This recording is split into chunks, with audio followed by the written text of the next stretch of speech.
everybody. Happy Friday. Welcome to episode number five. I think it's episode number 5.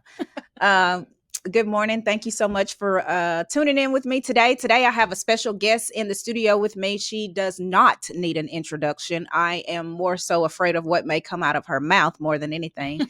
But that's just who she is, and that's why I like her personality. So without further ado, today I have Miss Chauncey Pham in. Is that right? Yeah, Pham is right. Pham okay. is right. Chauncey Pham is here. She is dope as AF. So I'm just going to let her take off and tell us a little bit about where she is in life and how she started in real estate. So we're going to go all the way back to the grind. So it seems like before I even got into real estate, I was reaching out to Chauncey and asking her questions and just seeing how fast she was excelling and how she was growing.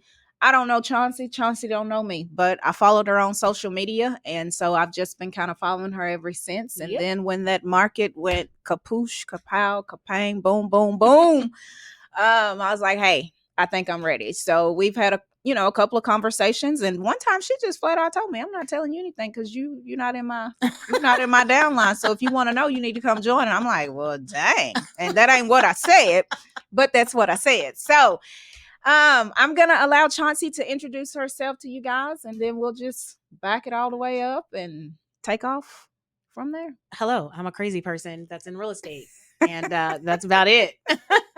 I am a wife, a mom. I am a realtor, a real estate investor, a coach, trainer, mentor, content creator. I like design. I do all the things. Honestly, my entire life right now, everything revolves around real estate and more importantly, creation. Mm-hmm. I think I've figured out kind of what my niche is and how my brain works. And I'm leveraging my strengths through real estate, but real estate is not really, the nucleus of who I am. I think that it's more the creative side and media just in general. So yeah, just doing a whole lot of things. Wrapped with the show back in February. Now we're going really, really hardcore with our flips and with our turnkey service. So we can talk a little bit about that because that's been keeping us really, really busy. And we are in talks right now for our first development project. Nice. So, okay. A lot of things. Let's back up. What made you get your real estate license? I know, but they don't What know. made me get my real estate license was horrible ass realtors. Yeah. It was a couple of different things. So when I got my real estate license, I was an account executive for a marketing firm. And I had bought and sold many of my primary residences over like a 5-year span. Mm-hmm. And every time I was kind of spearheading those transactions and I was doing all the work. And the lender that I had every single time was like, Chauncey, you need to get into real estate. Right. And the realtors that I had every single time were awful. Like they were absolutely terrible. And every time I would see what their commission was, at the title company at closing. And I'm like, if this dummy could do this, then like, I definitely can do this and do this better. So it took me a while to actually take all of the classes and get my license because I was chilling in my job. Like it was a cush work from home type gig. So finally then got my license and passed the test in August of 2016. And then I was off to the races by October 1st of 2016. Nice. So I told y'all, you gonna get what you gonna get with Chauncey. So you might as well get ready for it because she is definitely gonna give us a show. Okay. All right. So you got your real estate license, you took off. I know at one point you had your own thing going. Tell me a little bit about that. Oh, when I had my own brokerage, how I was broke. That's the root word of brokerage. Girl. Is broke. Yes. And so I got my license. I did really well, really quickly. And because I had so many sales and I was just attracting agents, agents were reaching out to me and they were saying, oh my God, how are you doing so well? Like, what are you doing? So I found myself just really like kind of coaching and training and being in this like leadership role, mentorship role for a lot of realtors. And I didn't even ask for it. Right. So then I said, okay, if I'm already doing this, then I need to figure out a way to capitalize on it. I didn't want to start a team because I understood that people come and go off of teams very quickly. Right. So I'm like, why don't I start a brokerage? And then I foster actual teams and I'm kind of at the head of that table. So I opened a brokerage, which a lot of people don't know in the state of Texas, you do not have to be a broker to start a brokerage. So I did the business entity broker's license route, started my own brokerage very quickly, had like 15, 20 agents. And it was tough. it was tough because I wasn't able to compete with the larger brokerages and the tools and the resources and shiny objects that they had. Right. And so the only agents that I was getting, they were coming to me because I was cheaper than everybody else. Mhm. And agents that typically shop their business based on money Mhm. aren't necessarily producers because Right. they're not looking at the bottom line. They're just looking at like, what's my monthly fee? Mhm. And so I found myself chasing my tail, trying to come up with more trainings and more tools and do all of these things for these agents that, quite frankly, they weren't selling shit. Right. They weren't making me any money. and at the same time that I was doing all of that to try to keep them so that it didn't bruise my ego that they left my brokerage, I Mhm. was still having to sell houses because if I didn't sell houses, there was no money. Mhm. And so very quickly I was like, this ain't working. Right. I ain't doing this no more. Like, I'm tired of being broke owning a brokerage. It feels good. Right. And it sounds good to say I have a brokerage. Mhm. But I would go out on a limb to say the shit. 90% of people that are independent brokerage owners, unless they're running it like a team, they are broke. Right. That's just the reality. So, again, I told y'all, you're going to get what you're going to get when it comes to Chauncey. And that's what I love the most. All the way to the point that she told me probably about 2 months ago, see, you was doing all that whining for nothing. See, I can take that from Chauncey because I understand where she's coming from. Now, you're going to get what you're going to get with her. So let's move on. So after you shut your brokerage down because Mhm. you were broke, I feel you. Yeah. I completely feel everything. Yeah, because you just tried said. the team thing for a while, I right? tried it and I did it. And you're exactly right. They're there for just a little bit of time and they go right on to the next shiny object. Yeah. And that's where they are. Yeah. And they hang out there for a little bit until they get what they need. And then they're going to go to the next shiny object. So that's the name of the game with real estate. Yeah, I mean, you're eventually going to bounce around. At some point, you may stay for 3, 4, 5 years. Yeah. But there are a lot of people who don't know that you don't have to stay. Some of them think that you have to stay. I have to stay with this person. So weird. But they don't know what they don't know because they don't know anything. So I completely get what you're saying. But why don't they know anything?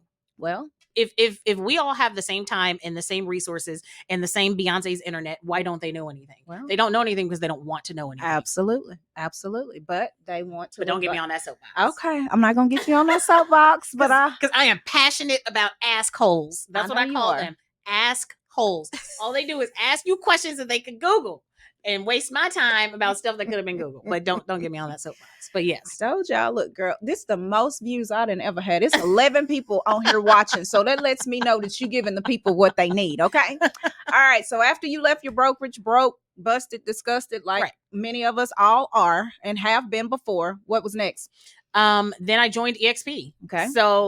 So then I started looking at different ways that I could leverage the attraction factor of what I'd built out because I, at that point, built out a YouTube channel. I had people that were booking tons of calls with me every single day. And all of these people were like, how can I work with you? How can I work? I wish I could join your group, but I'm in New York or I'm in California. And so it made sense to join EXP because then I could foster these agents. I could coach, train, and mentor them on what they wanted, but I wouldn't ultimately be responsible for them as the brokerage. Right. And so, so made that move and very quickly, I mean, it was crazy. It was like a water hose was turned on with agents that were attracted. I was not recruiting people. They just joined me and I built out an entire little organization and training and all of that. And here we are now. I don't know. That was September 2019 is when I joined EXP. All right. So you went from 20 agents to how many? Right at 400. See what I'm saying? See what I'm saying? Sometimes we have to close those chapters because the next big thing is right there in front of us. And it was so hard. It was so hard for me to shut down my brokerage. And I'll tell you, because I only had my brokerage open for right at 2 years. That second year when I did all my numbers and my taxes, do you know how much money I netted for my brokerage? Are you ready for this number? I don't know. $21,000. I made $21,000 for my brokerage. Wow. Now the commissions that came in and our sales volume, was high, but it was basically flat fee. So I wasn't making any money off of the transactions. Right. And then once I paid my operating costs, I literally was left with $21,000. And even knowing that, I still had a difficult time walking away from it because it was my baby. And I think that a lot of people have that same issue with being married to bad ideas. Right. I think we come up with shit in our head and we're like, this is it. This is what I'm going to do. This is me. And we get wrapped up in that becoming our identity and we can't let that go. So if you don't get anything else from this podcast and what I say is don't be married to bad ideas. Right. Just because it sounded good at first, if it's not working out well, then move on. And that was the best move I could have made. You know what? I'm glad you said that, because I'm like you. Sometimes my ego get in the way. Yeah. And so when it came time for me to say, you know what, I'm done. If they won't show up for me, yeah, why am I sitting here hanging on to it? I've done everything that I can possibly think of to put you in position. But if you don't show up, then it's just a waste of time. Yeah, absolutely. But I do want to send a quick shout out real quick, because this is crazy, y'all. So today, my baby boy is here in the studio with me. And my engineer just popped up who is on my live, and I see my baby's name. I'm so excited, y'all. I'm so excited. So they do pay attention to me. But you know what?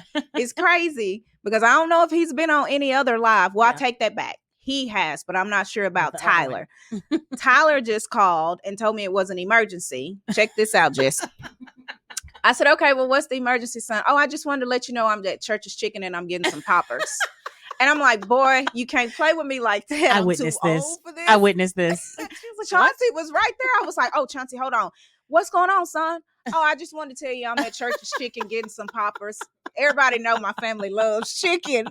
We love fried chicken. That's why I asked, where are you going in Shreveport? Yeah. So, but yeah, that's hilarious. But hey, Trent, even though you're sitting across the room, mommy see you. Mommy see you. All right. So you came to EXP. Built out this amazing YouTube channel. And you just like catch everybody's attention as soon as your mouth opens. And that's key. That's that hook, right, that you talk about. And you're like, all these people out here putting out this boring content, because I know you're gonna say it. I'm just gonna come with it. And you come with it, and you bring the numbers, and I like it. So tell me how you went from EXP, building out everything. What was your next step, and how the big ball, and I'm calling it a big ball because everybody thinks it's a big thing, but we've already had our conversation about it.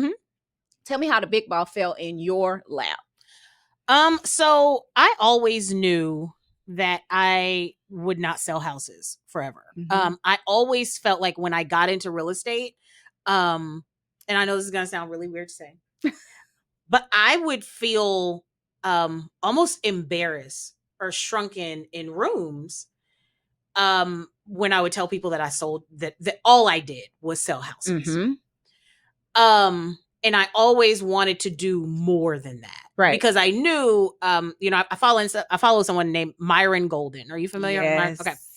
And Myron has this whole concept, and I listened to this even before I got into real estate, and it's just always been in the back of my head, is that the implementer is always at the bottom of the food chain. So the doers, that's the people that are flipping the hamburgers, that's the people that are selling the houses. Like you're always going to feel I'm the one doing all the work. Right. I'm the one making this machine run, but I'm making the least amount of money. Absolutely. But that the highest tier is the people that are the imaginers and the people that are making their money based off of their imagination. Because ultimately, when you're the implementer, you're trading your time, which is a limited resource, and you're trading your physical abilities, which is a limited resource, for money. And when you're trading instead your imagination for money, that's a resource that is not so easily replaceable. Right. And so I always thought, when I got into real estate, how can I move beyond just selling houses? So I knew I wanted to either get into the investment space or the development space or just something different. And so joining EXP and then building out that team and having the passive income from that allowed me to take that leap. Right. And start doing different things. So my husband, actually in November of 2018, so I got licensed in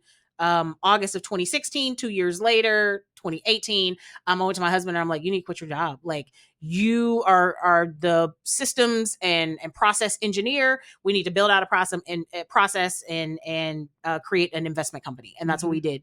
So we started acquiring properties in January of 2019 and never looked back. Again, I was able to keep afloat with the money that I had built out from, my revenue share and coaching and different things like that. And then really build out this investment company. And that's what we did. And so then fast forward 2 more years after that to November 2021, I got reached out to by a casting director of a production company and end up landing on a television show. Nice. Yeah. So, how was it? How was what? Television show. What do you think? I mean, okay. Okay. Let me make sure my words don't get me in trouble. Absolutely. Because these people are very litigious. Yes. Like, I wish I could flip the bird right now, but I can't because it's your show. I will put it like this.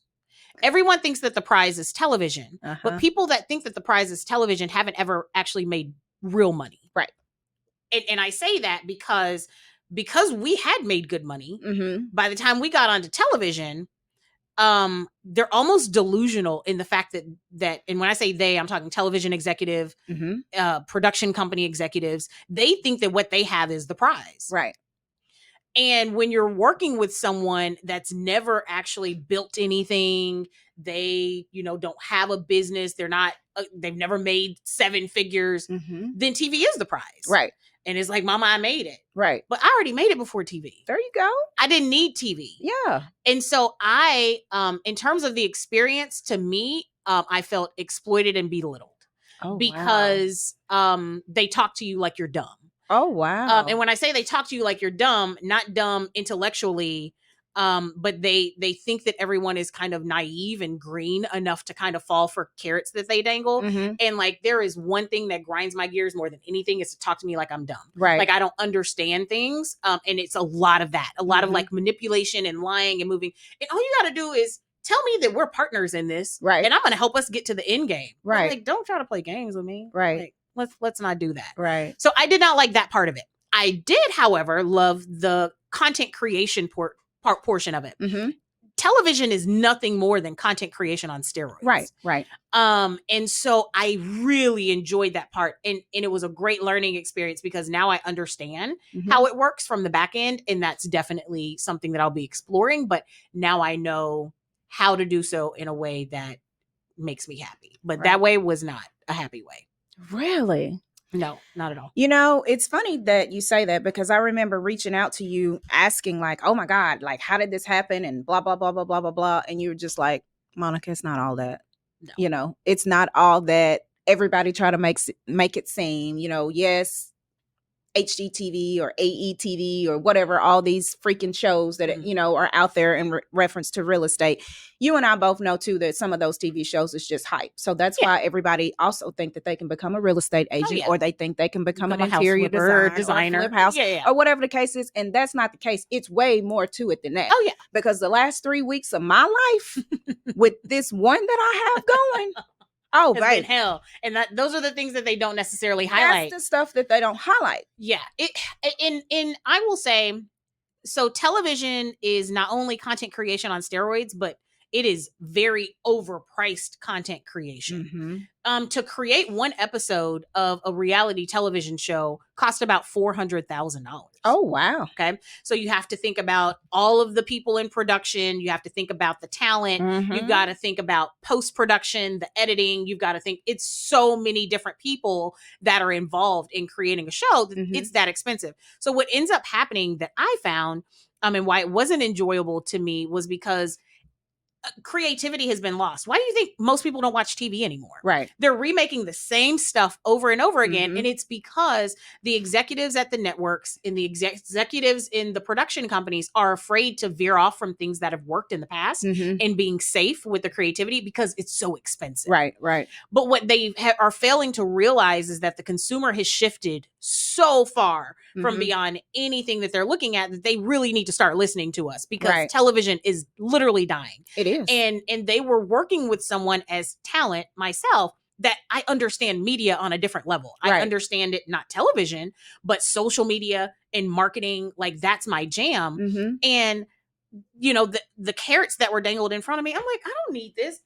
I get more clout on if I go build out a TikTok. I can get 500,000 followers on TikTok faster than you guys can get me anything. Absolutely. And get paid direct from sponsors. And so it's a wild ride because again, I don't think that people in the television world realize how irrelevant they're becoming. And so hopefully a shift is coming and some things change. Okay. So $400,000 is a lot of money. And on an average, let's back up. Would you recommend a young agent who is new in the game, Mhm. who doesn't really understand what they're doing transactional wise, who doesn't really understand what real estate really is, would you recommend someone to go through a process like this or no? So would I recommend a new realtor getting on TV? Mm-hmm. No. No. Okay. The reason why I ask is I've had a couple of people to reach out to me and ask about, hey, Monica, this came my way. Do you think? And I'm like, I personally don't know because I've never been on TV and it is not my desire and it's not my goal to be on TV. And I'll tell you this. The only reason that I say no is if you are new to your business and in any business, I don't care if you're real estate or whatever, but if you don't have an established business and established income, television will wreck your life. Yeah. Because it takes so much time. You don't realize the time commitment. Most productions will have you filming 10 to 12 hours a day. Wow. So if you're filming 10 to 12 hours a day, when you gonna work? Right. And so if your business isn't already established, then you're screwed. And that's what ends up happening to a lot of people that get into reality TV and things like that, is they just want it so bad. They make really bad financial decisions. Say, you know what? I'm going to go all in on this TV thing. This exposure is going to get me a lot and I'm just going to do it. And then they neglect the fact that, no, you got to work and you got to make some money. Right. And they're just not doing it. And then with television, it's almost like a drip campaign. So you know how like, you set up a drip campaign and it sends out text messages and emails, or even just marketing in general. You know, you make a post on social media. It doesn't immediately bring a bunch of attention to you. It's something that takes time. Television is the exact same thing. You think that when your show premieres on TV, your phone is about to blow up. Right. It's crickets. Right. It's literally crickets. And so you have so many people that put everything into it and then they don't get the return that they thought they would on their investment, and then they're screwed. And now the television network has moved on to another piece of talent, and that's it.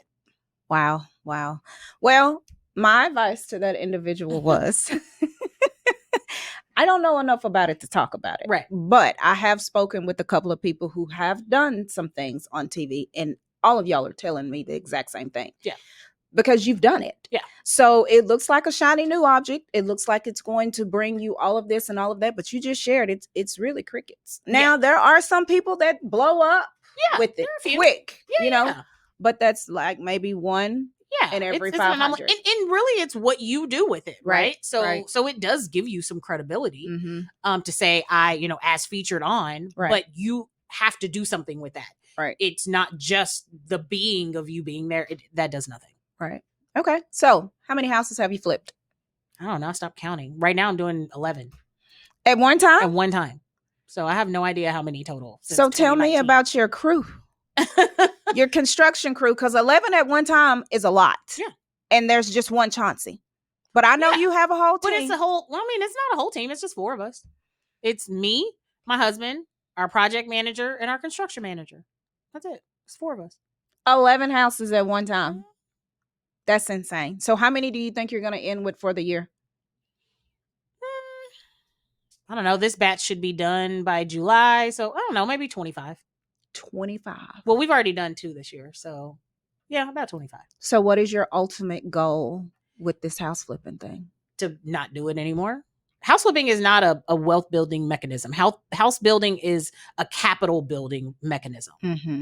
And so I'm only as good as the next deal that I bring in. Right. And I don't want, so house flipping again, so getting into the investor world, house flipping to me is equivalent to selling houses, getting into real estate. Right. This is entry level into investment. Yes. And so my next step is development, building, hard money lending, doing things that are more passive and behind the scenes. Like, it's never about digging for the gold. It's always about selling the shovels. Right. And so I'm constantly looking for ways to be behind the scenes and prop up, become a necessity and a resource for, other people. And I'm glad you said that, because I remember at Rosemary's conference, you said being a real estate agent, that is nothing. That you at the bottom. Yeah. You're not at the top. You at the bottom as a real estate agent. You have to start doing other things that is going to keep your business going, or you're on to the next thing. Because like you said, and I think Rosemary husband said as well, you know, you have to start figuring out how to take a piece of your commission and turning it into something else. Yeah, 100%. Versus just blowing it. Otherwise, you're just on just this hamster wheel, and it just never stops. It never but stops. I'm on the same type of hamster wheel with flipping. Mm-hmm. It's the same thing. Mm-hmm. It's just on a larger scale. My checks are bigger, right? You know, but it's kind of the same concept. So we essentially kind of did take another step with flipping. And so we have a turnkey service where as long as people are liquid at least $100,000, they can come to us. We'll find properties. We help them fund it. We fix it. We furnish it. We flip it. So we do everything from start to finish. They get 100% of the proceeds. And then we're getting paid through all of those steps. So we've created this vertically integrated model. And so we're doing, you know, a lot of projects with that too. So all of those 11 are not all my personal houses. Right. About half are. And then the other half are turnkey clients. Nice. And so they are hands off. They have nothing to do with it. But that also allows me to not have to have all of my money into those houses. Right. But still leverage my expertise for other people. So that's what I'm actively kind of building out now, to then get that machine going. And then that can be something that, you know, is a consultative service or something that can be franchised or trademarked. And so, you know, I'm just always looking at ways to capitalize on what I'm doing and then take myself out of it once it scales. Right. Y'all, she is just so fun. She's so fun. I'm like this when she's talking. Am I fun? Yeah. To me, you are, because our personalities are very similar. I'm like, I already know I'm gonna get what I'm gonna get with Chauncey, so that's what I want. I don't need all of that. No fluff. I don't want to. No that fluff. that word. That's not what I wanted to say. I'm but not good at I don't fluff. need none of that. Just come hit me straight with hit me with it, so I'll know, you know, what I'm dealing with. But you just got back from vacation, and what's next? More vacations. I'm trying to make my entire life vacation. So we'll be doing some traveling over the next couple of months, and you know, just strategizing and building out more. And I've been really hyper focused on building out my TikTok. I don't know if you've noticed how quiet I've been on Instagram. I have, first of all, I've left Facebook, which is, I can tell. I've left. Sorry. I can I tell. miss y'all. That's my platform, though. Yeah.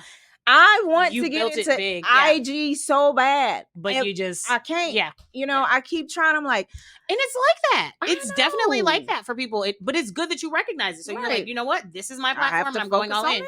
And Instagram was kind of the same for me. Like, I did, you know, well on Instagram, but it's really hard to grow there.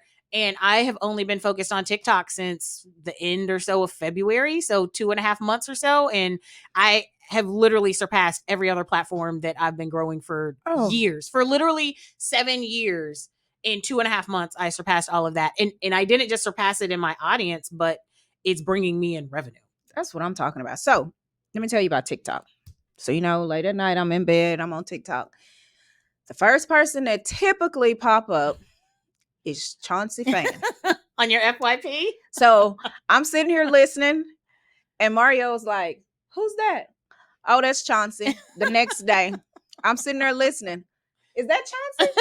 So it's just something about your voice. We can pick up who you are. And I'm like, okay, let's see what Chauncey talking about today. And she gives it to you. And it's raw because I can't put my phone down. So I have to listen to your entire video. There are some people that I'm just like, and people are probably like that with me too. Well, I think I've unlocked it. I've unlocked it. I don't know what you're doing, but you're killing it. Because every time it goes from you to Nick to Matt Kelderman. Yeah. And I'm like, oh yeah, Kelderman's killing it right now on TikTok. He's doing really good. Dude, y'all are tripping so hard on here. I'm just laying in the bed. I may have my margarita laughing. I'm like, look at these crazy people. They are out here just telling people. But you know, off. it is it's a really cool platform. If you are authentic and that's how I built my whole platform, is just being authentic. I'm not showy. I'm not, I'm a luxury agent. Like, that's just not who I am. Right. And so TikTok responds well to that. Oh yeah. It does not respond well to like overproduced content. It doesn't like it.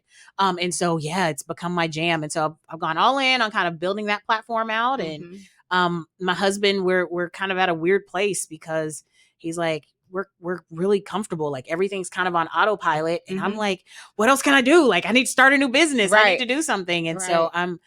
I'm chilling right now and waiting on the right time to strike and just kind of sitting in what I'm doing. I love it. It's a blessing to see you come from little bitty Macedonia. Right. And I mean, just like Hooks, a little Mhm. small, but I think y'all are smaller than Hooks.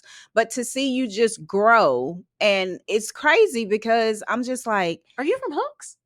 yeah. You went to Liberty Hollow. No, I didn't. I went to Hooks, but I was in Macedonia all the time with Ronnie, my cousin. I'm so confused. I'm from Hooks. And for everyone that doesn't know, we're talking about a very small podunk East Texas place that is still in 1996. No, ma'am. Let's go back to the I did 80s not because know you that. just never know. Yeah, Yes. Oh, I didn't I'm know from that. Hooks. Okay. Yeah. But I was in Macedonia all the time. Yeah. And that's the why I just assumed. freaking time. And Hooks is only 15, 20 minutes up the street. That's it. It's Yeah, just yeah. right up the It's road. right up the road. But Yeah. Okay. It's just I right didn't up the know that. road. But it's exciting Where to did see you graduate from? Hooks. No, you didn't. Yes, I did. I'm sitting here arguing I with you know. where you went to high school. I did. I graduated in 2000, and I hate to tell this story because my son's dad, he always talks smack. So I graduated in 2000, and our class wasn't big enough, but we were trying to make 2 O's on the football field. How many people? I It was don't like know. 13 of y'all? I don't know, but he was like, "You have got to be kidding me! I can't believe y'all are doing this." But he went to Arkansas High. Okay. So it's a Arkansas High- 5A school. Hey, I'm yeah. from the country. Yeah, You know, it right. ain't that many of us, Yeah. but yes, I went to Hooks. I graduated. And Hooks is a 1 or 2A school. Mm-hmm. Yeah. And so when I graduated, we stayed in Hooks, our first apartment. We were there for like 1 year. And then I've been in Texarkana Ever since. Gotcha. So Okay. Wake Village, Nash, Texarkana. Okay. And so everybody always thinks that I'm from Texarkana. Yeah, but you're And I'm like, No, no, you're I'm actually not. Hooks. I'm from Hooks. Ah, Yeah, I'm okay. from down by the river. Yeah, you are. Yeah. Now you're Down. country as hell. But it's cool to see, like, you know, coming from a small town and you know, it's wild to like move out. And I will say that that's the life hack. Mm-hmm. For anybody that's young and trying to figure it out, move away. You hear that, Trent? If you're from a small town, even if you go back, like that's fine. It's okay. But move away so that Right. you can see. I will die on the hill of exposure Mm-hmm. being the number one.